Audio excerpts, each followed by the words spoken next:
BMG Drive-ის მორიგი ეპიზოდი ამოიქოქა და დღეს ჩვენი მასპინძელი სივრცე არის სრულიად ახალი, ამიტომ მინდა რომ რამდენიმე წამი თქვენი ყურადღება DeepL S05-ზე შევაჩერო, რომელიც არის ოქროს შუალედი, ვისაც სურს ელექტროავტომობილის ფლობა და მისი დინამიკის გამოცდა და ასევე არ სურს შფოთვა იმაზე, რომ ელექტროავტომობილი სადმე დაუჯდება. მისი REEV სისტემა გაძლევთ საშუალებას ქალაქში ეკონომიურად იაროთ, შორბანძილზე კი ბენზინის გენერატორმა თქვენი სიმშვიდე დააზღვიოს.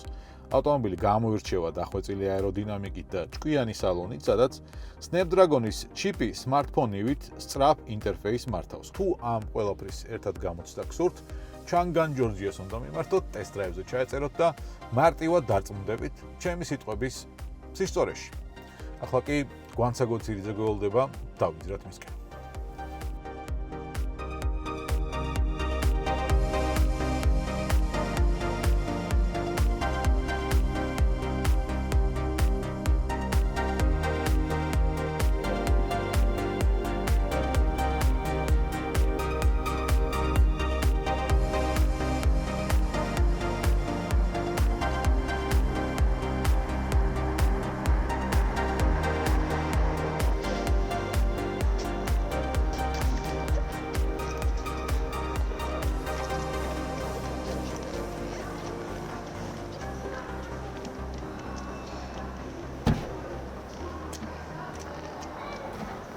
გამარჯობა გვანცა.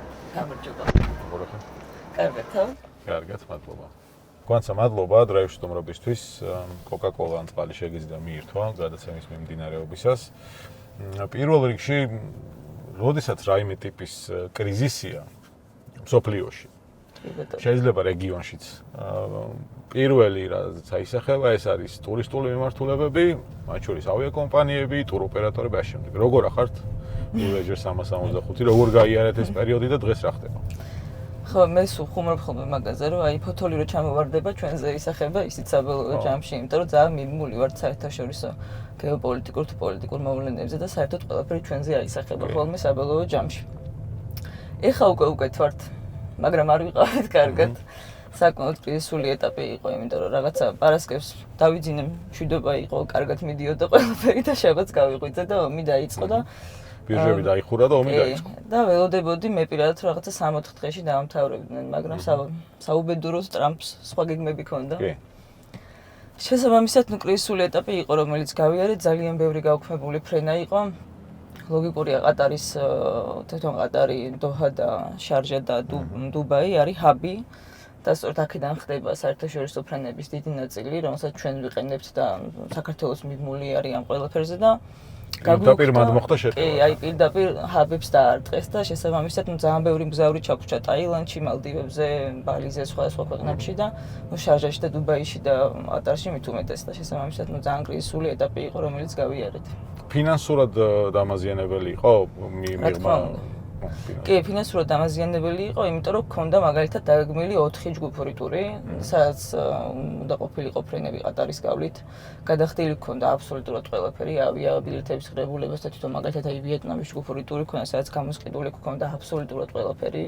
ვიზები, შიდა გადაადგილება, ძალიან კომპლექსური ტური იყო 14 დღიანი, 3 სასტუმრო, შიდა ტურები და ასე შემდეგ.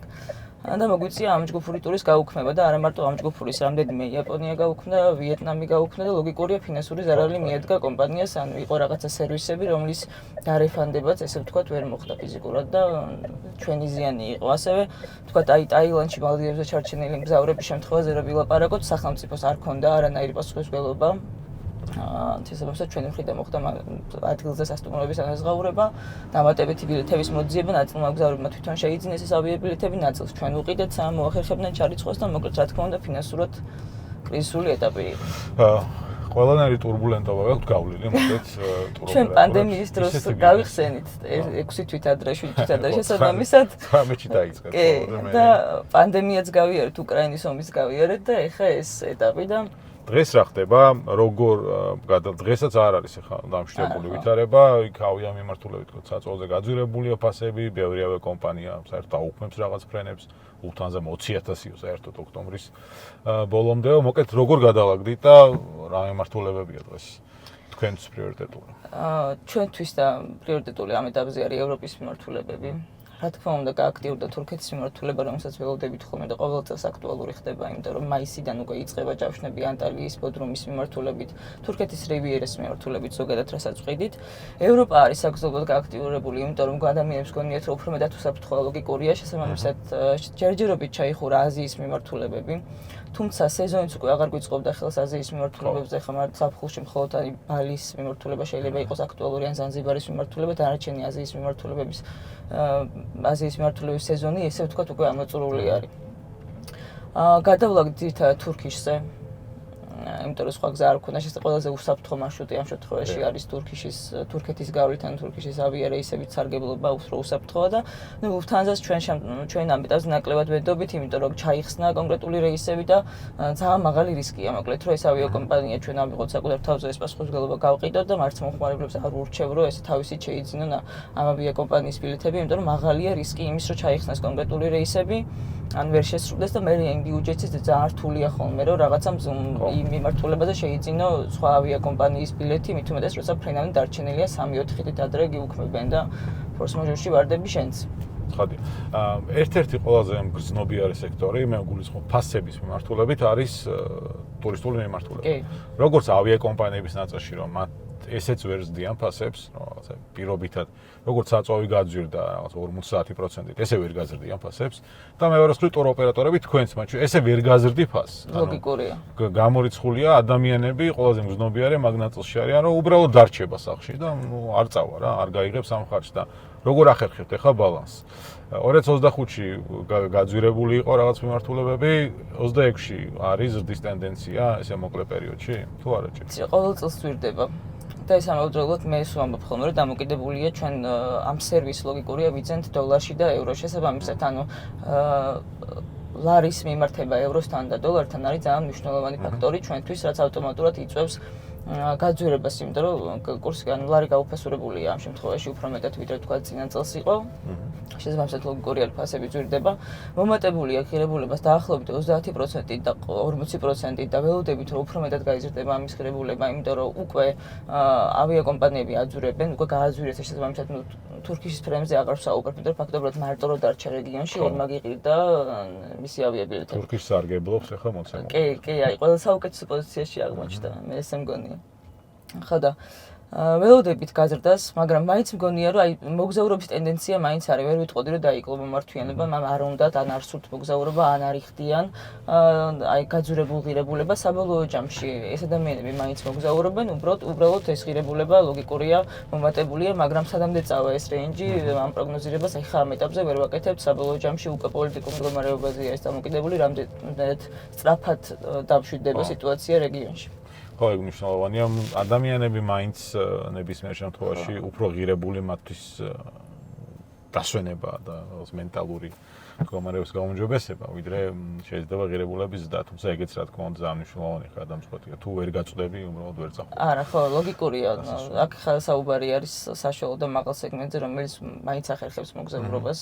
აი ამ სეგმენტზე ვსაუბრობთ, რომ შესაძლებლობით დაბალი სეგმენტისთვის, რომ დაბალი შემოსავალი აქვს და ის ადამიანი წლის განმავლობაში აგროვებდა იმ 5000 ლარს, რომ რაღაც კონკრეტულ მიმართულებაზე ემგზავრა. მათთვის ძალიან კრიტიკული მდგომარეობაა, იმიტომ რომ აი ამ ბიუჯეტში ეხლა უფრო წინ წამოიწია, მე ვფიქრობ ესპანეთის საპრეზიდენტის მიმართულებით, სადაც შეძლებელია ჯერ კიდე რომ აი ამ ბიუჯეტში დაჯავშნო სექტემბრის ბოლოს აი რაღაცა ამ შუა სეზონზე გამორიცხულია რა თითქმის, იმიტომ რომ უკვე ძალიან მომატებულია ფაზები, მაღალი სეზონია და ცხელ სეზონზე ისედაც იმატებს ხოლმე და ჩვენს ვიძახით რომ ამ ადამიანებს ურჩევთ რომ აუცილებლად ადრეულად უნდა გააკეთონ ჯავშნები, თუ უნდათ რომ დაახლოებით 30-40% მაინც დაზოგონ. მაგრამ თან ახლა ისეთი მდგომარეობა დაემთხვა რომ აი რაღაცა ომის ფაქტორმა ხო ადრეც გააკეთო, მაგასაც რაღაცა პრობლემები მოყვება, აქვიან აკეთებს საბოლოო ჯამში გიძირდება და თან ამ ომის პერიოდმა ძალიან შეაშინა და ეს მომართვიანება კი იყო და კითხულობდნენ ამ ღირებულებას, მაგრამ აი ეს პერიოდი, კონკრეტული პერიოდი გაჩერდა, ლოგიკურია გაყიდვები და შესაბამისად ეშინოდათ რომ რაღაცა დამატებით ფაქტორი არ ყოფილიყო, რომ მე ვერ შემდგარიყო მოგზაურობა და ასე შემდეგ. რითი განსხვავდება ქართველი მოგზაური სხვებისგან, რამე დაკვირვება ხო არ გიწარმოებია. აი თუნდაც დაგეგმვის ნაწილში განსხვავდება თუ არა ევროპელი მოგზაურისგან. რამე დაკვირვება. ყველაზე მნიშვნელოვანი ფაქტორი არის დრო. ანუ ისინი ერთი წლით ადრე, წელიწადნახევრით ადრე მაინც გეგმავენ საბოლოო ჯამში მოგზაურობას და ჩვენთან უნდათ მოგზაურობის დაგეგმა 2 თვით ადრე, 2 კვირით ადრე, ანუ ამ შემთხვევაში ისინი ვერ თქმა მოგებულ პოზიციაში არიან, იმიტომ რომ ლოგიკურია ფაში სხვაობა არის, ამავდროულად ასორტიმენტი ბევრად მაღალი გაქვს, როცა 1 წლით ადრე, 9 თვით ადრე გეგმავ, ან მეტი ადგილია, მეტი არჩევანი გაქვს, ფასები შედარებით უფრო ბიუჯეტურია. ამ შემთხვევაში ლავირება უფრო მაღალი გაქვს ნებისმიერ ლოკაციაზე, სადაც არ უნდა წახვიდე და როცა 2 თვით ადრე, 1 თვით ადრე გინდება სადღაც მოგზაურობის დაგეგმა, ლოგიკურია ფასები მომატებულია, ანუ რაღაცა უკვე მაღალი სეზონი არის და შესაბამისად გიწევს 2 და 3 ღირებულების გადახდა, როცა შეგეძლო რომ ეს ხარჯები თავიდან აგეცილებინა. უფრო მეტად წინ დახედულები არიან ფინანსების თვალსაზრისით უცხოელი ტურისტები, ვიდრე ქართველები არიან. თუმცა ვიტყოდი რომ აი ამ წელს ტენდენციურად ქართველებმა შედარებით უფრო უკეთ ისწავლეს რაღაცეების წინასწარ დაგეგმა. ხო, ეგ რაზეა დამოკიდებული იდეაში. იმიტომ რომ აი პოპულარიზაცია ხო ხდება საბოლოო ჯამში ჩვენი მხრიდანაც და არა მარტო ჩვენი მხრიდანაც, ჩემი კოლეგების მხრიდანაც, რომ აი მუდმივად რომ ვაპელირებთ ამაზე, რომ ნაადრევი ჯამშენი გააკეთეს საბოლოო ჯამში წლიდან წლამდე, რომ ხედავენ, რომ აი იანვარში რა მოცემულობა და რა ღირებულება იყო რაღაცა კონკრეტული მიმართულები და მე 2-3 თვეში როგორ იცვლება ღირებულება. ალბათ საბოლოო ჯამში აი ამ პრაქტიკამ და თვალსაჩინო ხედვამ ბაზარზე განაპირობა ის, რომ აი ვიღაცეები ადრეულად იწყებენ საბოლოო ჯამში ჯავშნების გაკეთებას. თან ძალიან კომფორტულია რა ადრე როცა აკეთებ ჯავშანს, იმიტომ რომ ფაქტობრივად ჩვენთვისაც ხო პრინციპში, ანუ როგორც კომპანიისთვის, ჩვენთვისაც ლოგიკურია, ნაადრევი ჯავშნების გაკეთება ჩვენცაც უფრო კომფორტული არის, უფრო მეტი არჩევანი გვაქვს რომ მომხმარებელს შევთავაზოთ და აი მაგალითად არ ვართ გაჭედილები რომ აი 10 ოფშენიდან ერთ-ერთი უნდა ავირჩიოთ, ლოგიკურია, ბევრად ფართო არჩევანი არის და თან მომხმარებელთვის იმიტომ არის კარგი რომ ანუ აი იმ თანხას ანაწილებს საბოლოო ჯამში არ გიწევს ერთიანად აი ამ სამოგზაურო პაკეტის ღირებულების ერთიანად გადახდა, როგორც მაგალითად ეხლა ხდება რა. აი ხა რომ მიდიხარ ივლისში, თლიანად უნდა დაფარო ხო ღირებულება, იმიტომ რომ ძალიან რთულია რომ თანხა ან 2-ად გაყო ან 3-ad გაყო და ასე შემდეგ. აი იანვარში, დეკემბერში როცა აკეთებ ჯავშანს, ჯერ ერთი ხო 30%-ით მინიმუმ ნაკლები ღირებულება ჯდება და თან შეგიძლია რომ აი ყოველთვიური გადასახადი ქონე, ყოველთვე შემოიტანო 3-ad გაყო, 4-ad გაყო და ასე შემდეგ, ძალიან კომფორტულია რა, მე ესე მგონია. ხო, რეალური სარგებელს როცა ხედავენ ადამიანები და ეს სარგებელი რაც უფრო პერმანენტული, ანუ მუდმივად ხდება, თან ისმენენ, რაღაც მოგზაურობის კულტურა ხო ესე არ არის ხა. რაღაცა უნდა განვითარდეს. შედარებით გამომუშავეთ ქართველები მოგზაურობის კულტურა. მე მგონია რომ ჯერ კიდე ბევრი გჭირდება. თუმცა პროგრესი არის ბაზარზე და თან გააქტიურებულია ჩემთვის ძალიან საინტერესო მიმართულებები, სადაც ქართველები ხა ადრე არ მოგზაურობენ. ანუ 2019 წელს რო შემოვედით ბაზარზე, ძალიან იშვიათობა იყო ისეთი მიმართულებების დადება, როგორც არის მაგალითად სამხრეთ ამერიკა, აფრიკის მიმართულებები, იაპონია. აი იაპონია ისეთი გააქტიურებულია, რომ წელიწადში დაახლოებით 4-5 ჯგუფურ ტურს ვაკეთებთ მინიმუმ. რომელია 3 ყველაზე დაუფასებელი მიმართულება შენი აზრით? რომელიც გააქვთ, მაგრამ აი ვფიქრობ, რომ მეტი შეიძლება. ხო, მე ვფიქრობ, რომ ერთ-ერთი არის ზანზიბარი. იმის მიუხედავად, რომ ძალიან ბევრი შრომა ჩავდეთ იმ ამბავში პოპულარული ყოფილიყო, მაინც არ მგონია, რომ სათანადო რაოდენობის ტურისტები ყავს ამ მიმართულებას, იმიტომ რომ რაღაცა მომენტში ეშინიათ, მაინც უსაფრთხოების შეგრძნება არ აქვს და რეალურად ძალიან უსაფრთხო არის, ბევრ ქვეყანაზე უფრო უსაფრთხო არის.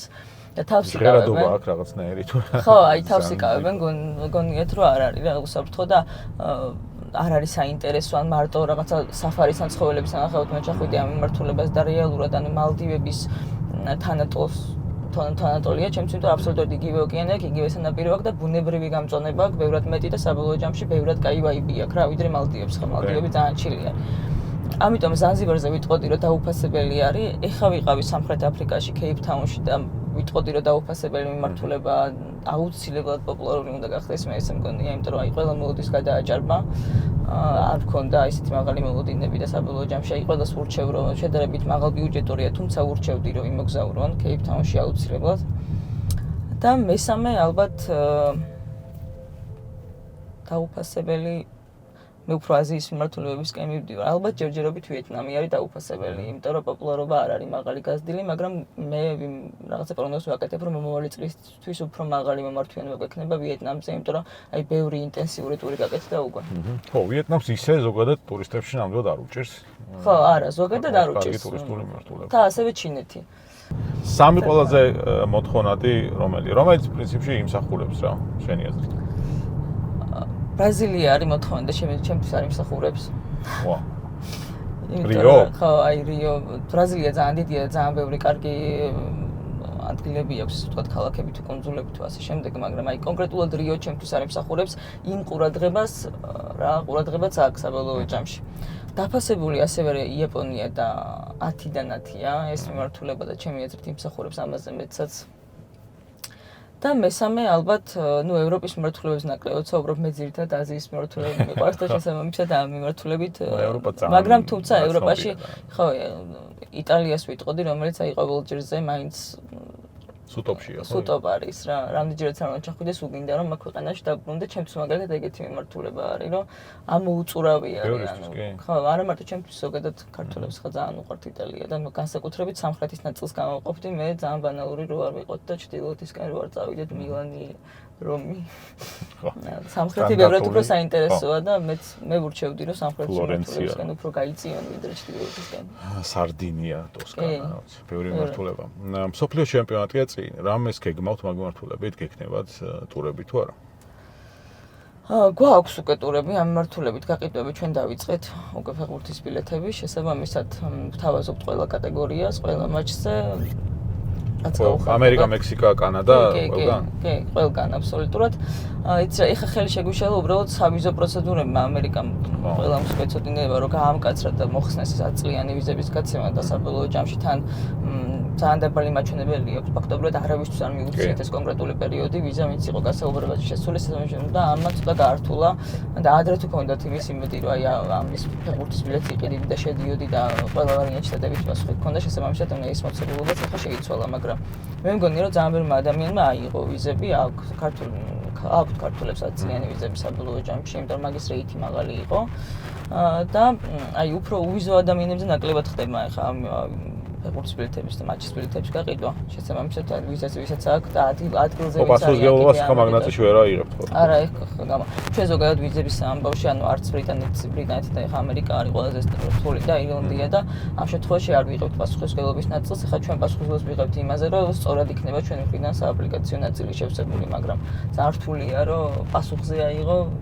ხო, რა თქმა უნდა. პასუხისმგებლობა დადებითი ექნება თუ არა. რაც არის ის ტრამპის ადმინისტრაცია რა პასუხით მოგიბრუნდა. მოთხოვნა იყო ისე მსოფლიო ჩემპიონატზე თუ ვერ ვიტყოდი, აი ხა ფინალზე უფრო მაღალი მოთხოვნა არის. ბუდაპეშტში. ხო, ბუდაპეშტში ფაქტობრივად აი გუშინდელი მატჩის შემდეგ დღეს 10 საათიდან ყველა სასტუმრო გაყიდული არის ბუდაპეშტში, რომ ამოწოთ იმდენად მაღალი მოთხოვნა. აი ხა მან თქმა უნდა ქართველები ლოგიკური არ მოგზაურობენ თუ მსოფლიოს ყურადღება ბუდაპეშტისკენ იქნებიან და ბრიტანელებიც ხო? კი. და არა მარტო ვისაც ვთქვათ ფინალზე უნდა დასწრება პირობითად. წინასწარ ქონდა ვინმეს იქამდე სანამ გაერკვეოდა რომ PSG ითამაშოს ფინალს ჩვენდა.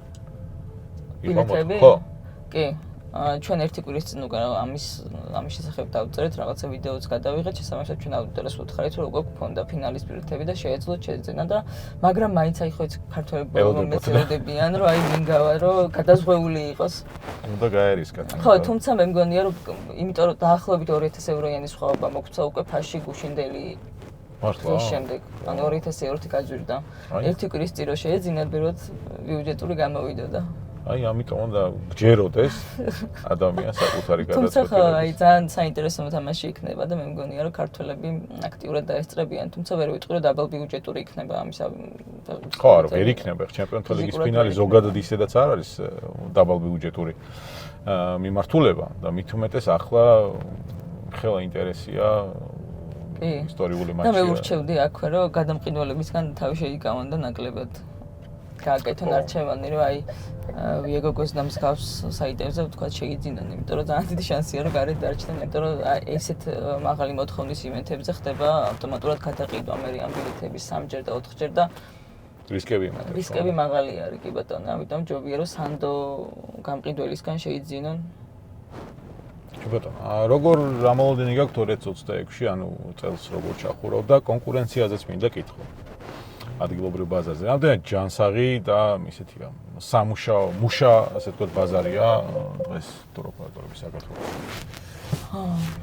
ჯერ მაგალითად 2026 წელს პროგნოზს ვერ ვაკეთებ, იმიტომ რომ 2 თვის წინ აი ამ ომის ნაწილმა საკმაოდ გაართულა რაღაცა პროგნოზების გაკეთება შესაბამისად, ანუ ძალიან ფრთხილად ვართ, რომ რაღაცა ისეთი რისკები და წოწილებები არ მივიღოთ, რომ საბოლოო ჯამში ფინანსური დანაკარგი მიადგეს კომპანიას.